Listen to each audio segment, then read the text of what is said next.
Ladies and gentlemen, hey, hi, how you doing? Welcome back to the channel. Thank you so much for stopping by. There's been obviously a lot of conversation going on over the course of the past month or so in regards to Black Ops 6 versus Black Ops 7. How much is Black Ops 7 actually going to differ from Black Ops 6 is part of the reason that Black Ops 6 is in such a strange state really ever since post-launch season started. Is it because they've been shifting focus to Black Ops 7? What exactly is going on? How was the development split between these two? There's a lot of questions we've had so far.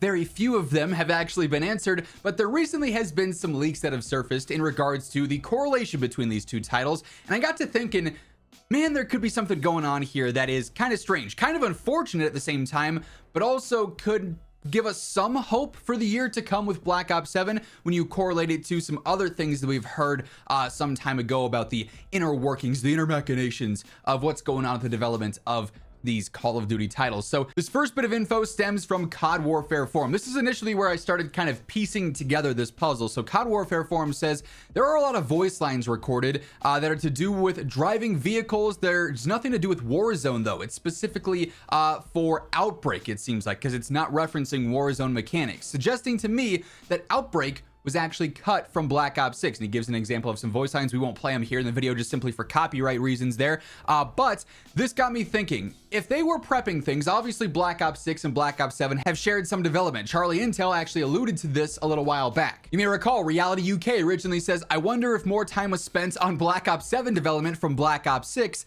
and then this is where we learned that Black Ops 7 is actually the most developed Call of Duty title of all time, taking up after Black Ops 6, which was the most developed Call of Duty of all time. Charlie Intel responding saying, as far as I know, they have been in development almost at the same time for lots of the game. It's also what the Call of Duty general manager said in the blog, that the two games was the plan since the start for this. So in theory then, in what was it, 2021, when Cold War came to a close, that's when the Black Ops 6 development started, and then also when the Black Ops 7 development started. Now of course they probably bounced back and forth between the two, but Black Ops 6 having that 4-year dev time, Black Ops 7 stacking on top of that, including this year a 5-year dev time, simultaneously working on these things would open the door for potentially the larger discussion here.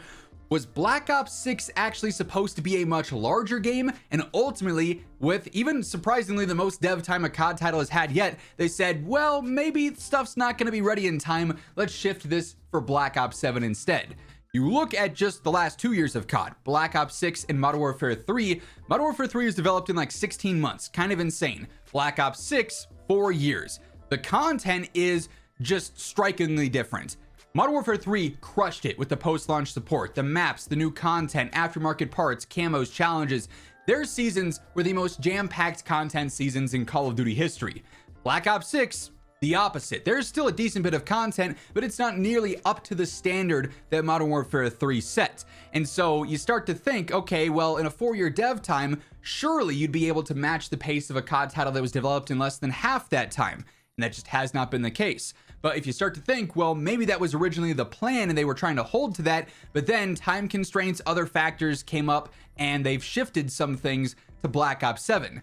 While that does suck for Black Ops 6 and has obviously given us some very problematic and some very dry seasons throughout the year so far, that would mean Black Ops 7 should kind of be a repeat situation of Modern Warfare 3, where it ends up being way better than the game that just came before it as a direct sequel, right? Charlie Intel does get asked, so does that mean that all those days ago when Hope said that they had their budget confirmed for year 2, that it could have probably actually meant it was stuff moving forward for Black Ops 7? And Charles says, probably, from what I've known, Black Ops 6 to 7 was planned for, so this has been in the pipeline, and it might have just hit the spot where it's like, okay, we have Outbreak planned for Black Ops 6, we have this mode planned for Black Ops 6, but if we really wanted to launch in a good state, maybe we just push it back, which makes the Black Ops 6 content suffer and really leaves a stain on the game, considering you have that 4-year dev tagline on it, and then it comes out and the content is not exceeding that of a 16-month dev time. But he goes on to say, versus MW2 to MW3, that was more of a messy situation, maybe done more so on the fly in a reaction.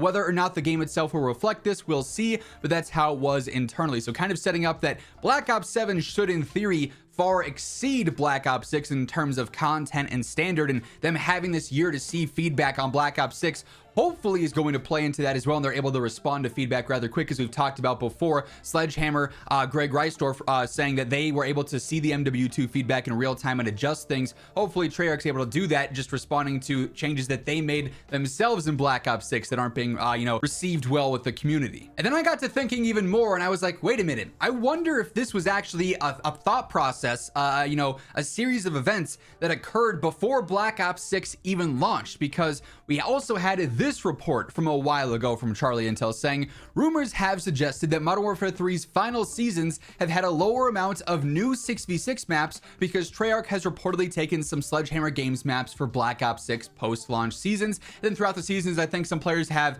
looked at stuff and said, hey, this really feels like it's an MW3 designed map.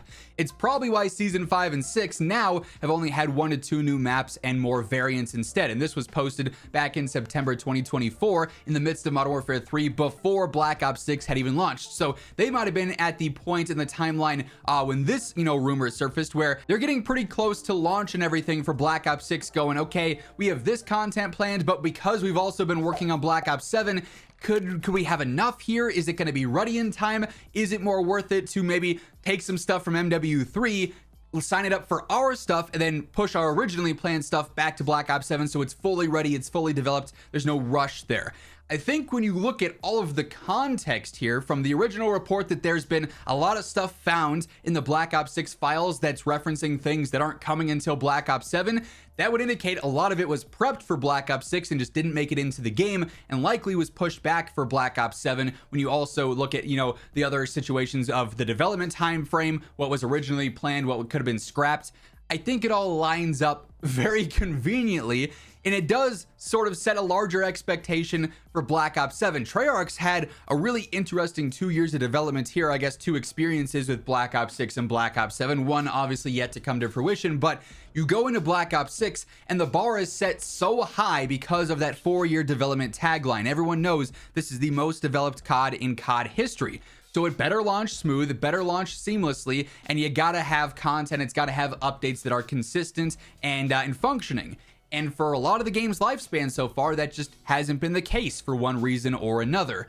And now you've got Black Ops 7 following it up, and while yes, you hear it as a direct sequel, oh, is it going to be a Black Ops 6 DLC or whatever, right? The expectations might have just been raised even more because now we're learning about how the development was shared here. It's an even longer development cycle. Stuff for Black Ops 6 might have been pushed back to polish it for Black Ops 7. Okay, well now it really can't launch in a problematic state. It's really got to work. It's really got to be smooth. So it's an interesting situation for sure. One that I imagine we're probably going to learn more about here in the coming days, weeks, and months as we get closer to the full Black Ops 7 reveal, and then the alpha or beta, whichever one of those we end up getting, or both potentially, right? And then ultimately launch as well. It's going to be very telling of, oh, okay, this was clearly ready, or oh, this feels kind of rushed, which would be like code red for a game that's now been in production for this long of a time. But definitely some interesting correlations here that I sort of thought of as I was going through and going, no, what if there's actually more to this than we might realize? But that is going to wrap things up for this video. Hopefully you enjoyed. If you did, be sure to drop a like on it. And if you're new to the channel, feel free to hit that subscribe button, turn on those post notifications. But once again, thank you so much for tuning in. And until next time, take it easy, have an awesome rest of your day, and I'll catch you later. Peace out.